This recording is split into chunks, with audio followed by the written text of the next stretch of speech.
काही अंतर्गत वाटाघाटी म्हणा किंवा कोणताच पर्याय उरलेला नाही म्हणून म्हणा, राज्यसभेच्या एकुलत्या एक जागेसाठी शरद पवार यांचं नाव पुढे करणं हाच पर्याय महाविकास आघाडीसमोर उरलेला होता आणि याला कारणीभूत ठरली ती मुख्यमंत्री देवेंद्र फडणवीसांनी अप्रत्यक्षपणे दिलेली हुल।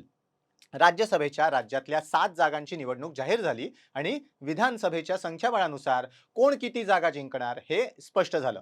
विधानसभेतलं विद्यमान संख्याबळ जर आपण बघितलं तर महायुती 6 आणि महाविकास आघाडी अवघी 1 जागा जिंकू शकणार हे उघड होतं। मात्र तेवढ्यात मुख्यमंत्री देवेंद्र फडणवीसांच्या गोटातनं महायुती 7वी जागा लढणार अशी हुल देण्यात आली आणि तिथनच खऱ्या खेळाला सुरुवात झाली। महाविकास आघाडीच्या वाट्याला आलेली एकमेव जागा कोणता पक्ष लढवणार यावरनं खरं तर मवियातल्याच तिन्ही पक्षात उघड उघड मतभेद होते। खरं तर शिवसेना उद्धव बाळासाहेब ठाकरे पक्षातही मतभेद होते। संजय राऊत शरद पवारांसाठी फॉर होते अगदी पहिल्यापासून, तर आदित्य ठाकरे हे प्रियंका चतुर्वेदी यांच्यासाठी फॉर होते। म्हणजे शिवसेना उबाठा पक्षातही मतभेद होते। राज्यसभेतील विरोधी पक्षनेते पदासाठी काँग्रेसलाही या जागेची गरज होती। त्यामुळे विधान परिषदेच्या बदल्यात उद्धव ठाकरेंनी काँग्रेसच्या उमेदवाराला राज्यसभेत पाठवावं अशी भूमिका काँग्रेसने घेतली। दरम्यान महाविकास आघाडीची संयुक्त बैठक न होता प्रत्येक पक्ष आपली भूमिका मांडत राहिला। थोडक्यात महाविकास आघाडीतले मतभेद हे अगदी स्पष्टपणे दिसत होते आणि हीच संधी साधत मुख्यमंत्री देवेंद्र फडणवीसांच्या गोटातून महायुती 7वा उमेदवार देणार अशी आवई उठवण्यात आली, मुद्दामून उठवण्यात आली अशी चर्चा आहे। भाजप आणि देवेंद्र फडणवीसांचा इतिहास बघता महायुतीने जर राज्यसभा निवडणुकीत 7वा उमेदवार दिला तर मतांची फाटाफूट निश्चित होती। ही एक भीती महाविकास आघाडीला होती, कारण शिवसेना एकनाथ शिंदे पक्षाकडे अतिरिक्त 20 मतं आहेत आणि भाजपकडेही अतिरिक्त काही मतं आहेत। त्यामुळे लेचापेचा उमेदवार देऊन चालणार नाही याची जाणीव महाविकास आघाडीच्या सगळ्या नेत्यांना होती।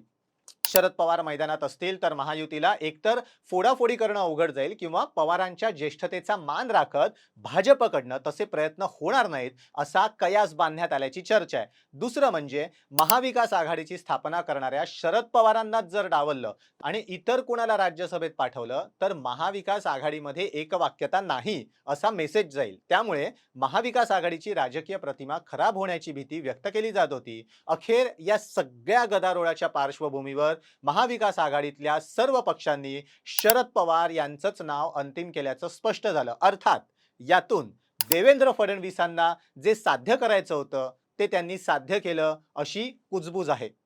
आता देवेंद्र फडणवीसांनी काय काय साध्य केलं त्यावर एक नजर टाकूयात। क्रमांक 1 म्हणजे महाविकास आघाडीत एकसंधता नाही, एकवाक्यता नाही। राज्यसभेच्या एका छोट्याशा जागेवरनं महाविकास आघाडीतले नेते हे एकमेकांसोबत भांडतात अशी मवियाची प्रतिमा निर्माण करण्यात मुख्यमंत्री देवेंद्र फडणवीस यशस्वी ठरले।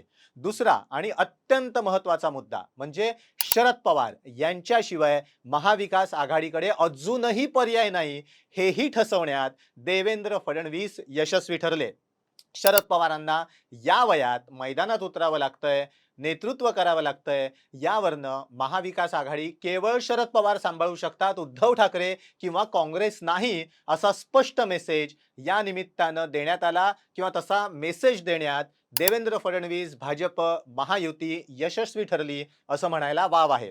आता तिसरा आणि आणखी एक महत्त्वाचा मुद्दा म्हणजे भाजपच्या फोडाफोडीच्या राजकारणाची महाविकास आघाडीमध्ये असलेली दहशत या निमित्ताने पुन्हा एकदा समोर आली। एकंदरीतच देवेंद्र फडणवीस यांनी 7वा उमेदवार देणार अशी हुल दिली, आवई उठवली आणि जे साध्य करायचं होतं ते साध्य केलं। तुम्हाला व्हिडिओ कसा वाटला आम्हाला कमेंट करून नक्की सांगा।